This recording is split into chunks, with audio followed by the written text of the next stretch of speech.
I had met Jonathan and Aaron in like 2006 when we were in glorified local bands together.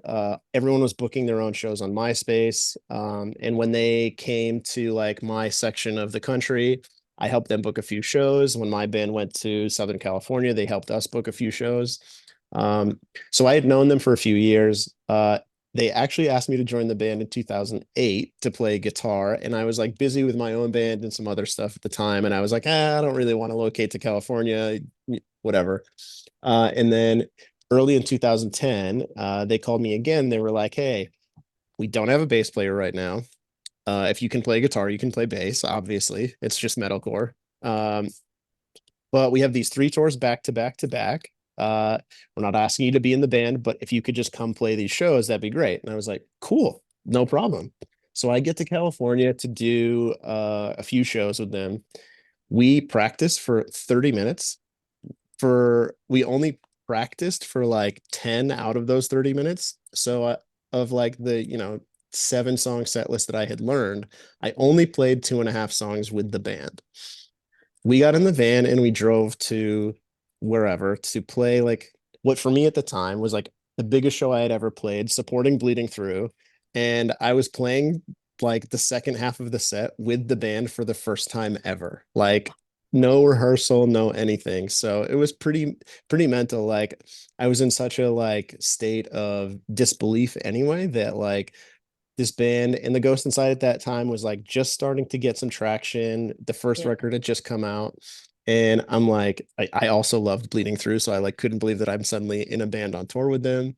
And we played the show and it was amazing. And I don't remember anything about it because I was just staring at the bass guitar going, oh my God, what is this song? I remember this song? Like, how do they play it? Like, so yeah, that was my very first show with the band.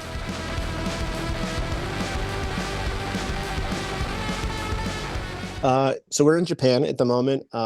We played Loud Park Festival on Monday, which was massive, like in this big arena supporting Parkway Drive. And it was like a Parkway Drive show. Mm. For us, that's shooting fish in a barrel. If you like Parkway Drive, you're gonna like The Ghost Inside. That's easy work. Um, but we had told the promoter like we'd love to do, whatever we can while we're here in Japan. 'Cause we haven't been here in 12 years. We don't Okay. know Oh, if or when we're going to come back. So, whatever you think we can pull off, we want to go do it. So we took the train over to Osaka, played like a small club show, no barrier, just a few hundred kids, and it was incredible. Like, uh, to me, the most magical thing is that stuff off the band's newest record got just like the best response it's gotten anywhere in the world that we've played it. Which is yeah. like, like as an aging artist, we we love the music we're writing, but it has we've grown in ways that not all of our fans have grown. Like some of them have grown to like different things than we have. So not all of our old fans love the new stuff. But we played all these newer songs, and the crowd singing along, they're having a blast. And we didn't even plan to do this. We kind of audibled on the spot and we were like, we got to give him like one song off the first two records. And we started playing a song off the first record, and the whole crowd went crazy, like from the first note, like that they had been waiting for like, this kind of like throwback fan service moment. And it just is, it's like so satisfying and fulfilling at this stage of our careers to have people sing along to all the songs off the newest record and then still be hyped on like the stuff that got us to where we are today. So for me, that was like, it's so magical to have moments like that. And in a club where you can see everyone's face too. Like Yeah. when we do these big shows, you're sometimes like, all right, well, I think there's people back there still. And Yeah. you lose a little bit of that like personal connection. So to have that moment in a place where like these people are right in your face, you can like point at each individual and like was awesome. Yeah, it's really cool. We had like quite a few people that came to both shows, that either they're from Tokyo and they took the train over to Osaka or vice versa.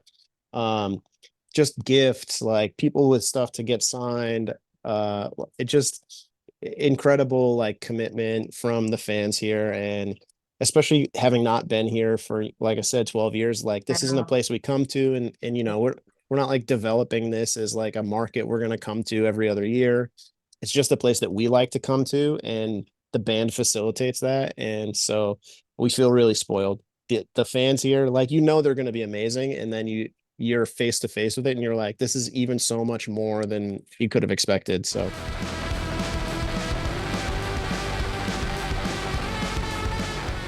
I think for me, I got two. The band's comeback show is obviously like really tough. We hadn't played a show. We didn't really know what to expect. I was working at that time as a production manager as well for another artist. So I had taken on a lot of those responsibilities myself, for like designing, curating, organizing the show. And so in my head, I'm like trying to live in the moment, thinking like we had talked about like the potential that that would be the only show the band played. So I'm trying to live in the moment, the band's comeback, like all this other stuff. And in the back of my head, I'm like, well, did those lights go off at the right time? Like, like all these special effects things, and like, did everyone's parents get the right wristband and all that stuff? Um, but even more challenging than that for me on like a playing experience, we use these in-ear headphone things. So like we also use digital amps. So there's no sound on stage whatsoever other than the drum kit. Like you just can't hear anything. And I had an issue with my in-ears where they just straight up didn't work. We were playing that Welcome to Rockville Festival in Florida, which is fucking gigantic. Mm. All these people there, and I like have the ears, they're like good. I hear the like clicking to start the show, and then nothing. Oh.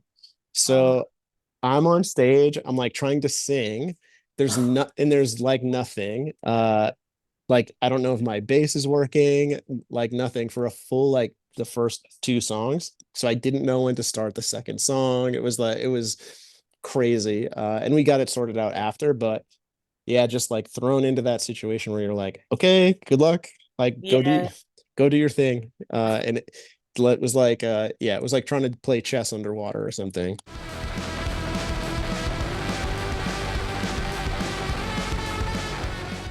Um,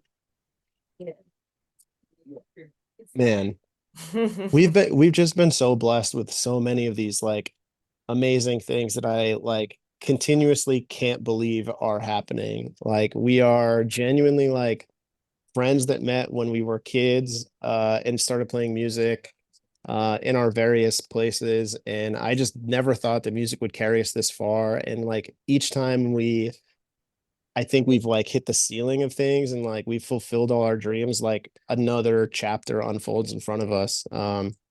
Yeah, when we did our first trip back to Europe, we headlined a festival called Full Force, and we had like fireworks in the background. And of course, they're like behind the stage. So we were like, oh, we're not going to be able to see them. But this venue is like an old, it's like a mine, and some of the machinery is still there. And Wow. like in the back of where the crowd is, like kind of just above front of house, there's like I don't know, it's like the box where the driver would have sat. And so there's this huge, like, big window panels. And as the fireworks started going off, they were reflected in that so we could see them from the stage. And I Oh. just remember like singing the end of the last song and seeing these fireworks going off and just being like, what the hell is happening? Like, how did the Ghost Inside become a band with fireworks? Like, what are we doing? I genuinely like I feel like I'm just a guy. Like I can't believe that we're getting all of these opportunities and getting like I'm doing this interview from a hotel in Shibuya. Like it's just doesn't feel real. And yeah, those moments like that are just things that you just pinch yourself and go like, how is this me? Like